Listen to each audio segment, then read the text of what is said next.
Hi,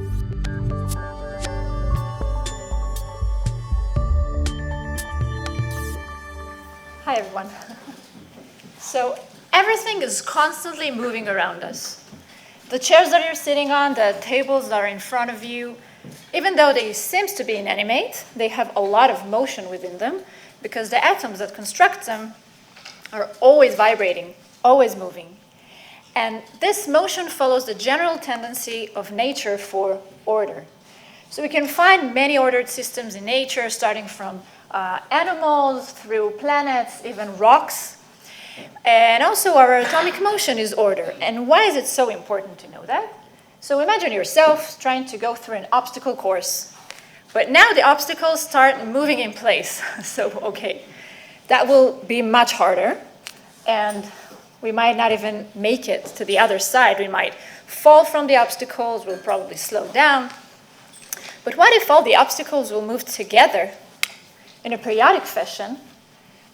Then, okay, that will be much easier and we might even succeed. So in this analogy, the cones, the obstacles, are the atoms, and the path is actually how the atoms are arranged in space. That would be the atomic structure. So let's take, for example, the cone to be a carbon atom. If we arrange it in space in a certain way, we'll get a coal, but a different arrangement of the same carbon atom, we can get a diamond. And these are completely different materials when we're talking about their functionality, right? So now let's move these atoms around.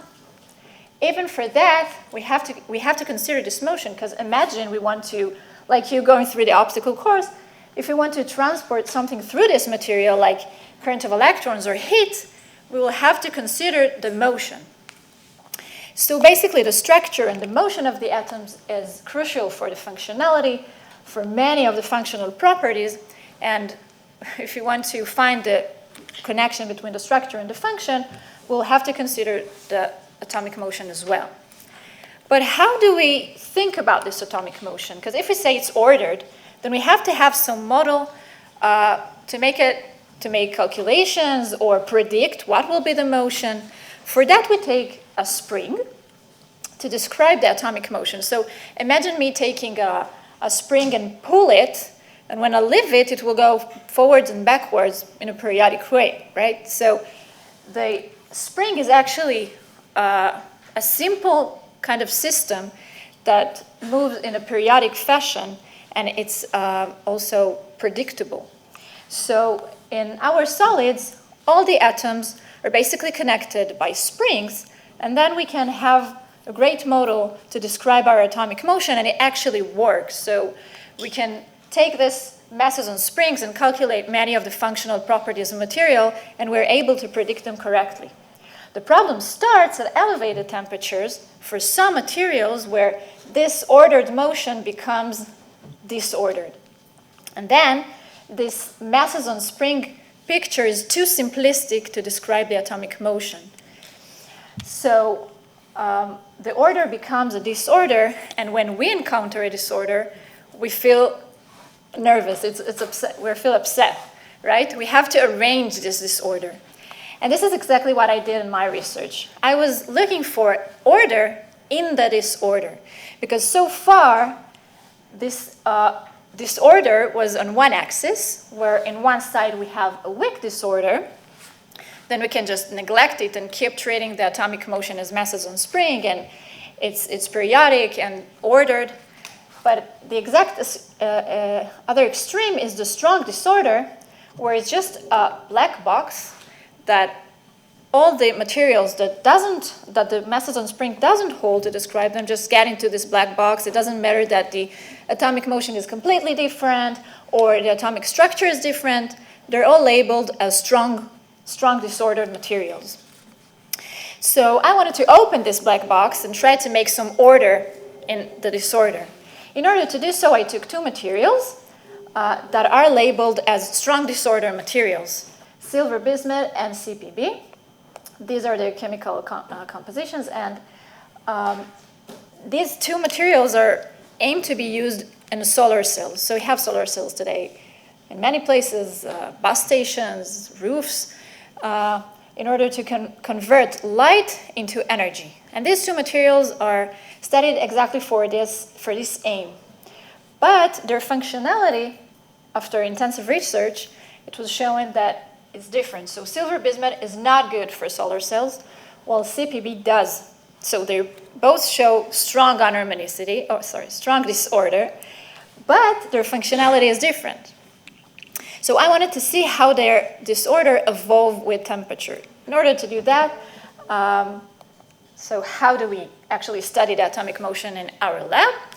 We do Raman spectroscopy. So we have an optical lab, and you can see here the nice colors of the lasers we have. And basically, this technique is based on the interaction of the light with a material. So here you can see the axes of the Raman shift and the intensity. I'll explain in a minute what exactly they are. So we insert light into our material. We shine light on the material. And basically, light is an energy, right? So the crystals scatter back the light, usually in the same energy it was first inserted. That will mark our zero on our spectrum. But, as we said, we have this atomic motion, and it can react with the energy. It can give energy or gain energy to the light we first inserted, and then we'll get shift. We'll get gaps from the original energy we first inserted. That would be the Raman shift. Okay, so zero is the original energy, and every peak here is due to an atomic motion that scatters our light. So I did Raman as function of temperature for these two materials, and the results show, let's start with the silver bismuth. So for silver bismuth, we saw a phenomenon that's called soft mode, but the title doesn't really matter. What we saw is that this peak over here decreased dramatically as a function of temperature. So you can see that this peak almost doesn't change, but this one changed quite dramatically. It means that we have an individual atomic motion that severely changed with temperature. And this is kind of disorder. But for cesium lead bromide, for CPB, we saw a different type of disorder, a liquid-like motion. And why do we call it this way? So this is the Raman spectrum of a liquid. So you can see that the atoms within liquid are just moving around, no springs whatsoever. And this is how the atomic motion scatters the light. On top of it, this is the Raman spectrum of an ordered crystals, mean a solid that the cones, if you wish, or the atoms are arranged in space in an ordered manner. And you can see here we have, we have peaks, right? But this is the Raman spectrum of our CPB crystal. So we hold it, it's a crystal, an ordered crystal, but the Raman spectrum means the atomic motion resembles more to a liquid rather to an ordered crystal. It means that we see it, it's a crystal, but the atomic motion behaves like a liquid. So this is also a kind of disorder. We didn't see it for silver bismuth. We do see it in CPB. Okay, so to summarize the results, we saw that at low temperature, indeed, both of the materials shows an ordered atomic motion. But as we increase the temperature, both of them indeed evolve strong disorder, but it's a completely different type of disorders. And this is why it might influence differently also on their functionality. So it's not just enough to say if we have a weak disorder or strong disorder, because disorder has many different types. It has many different flavors. You can choose your favorite. So I showed you just the soft mode or the liquid-like motion, but there are many, many different types of disorder. And we basically managed to take this big black box and try to conceptualize it, to organize it in our mind.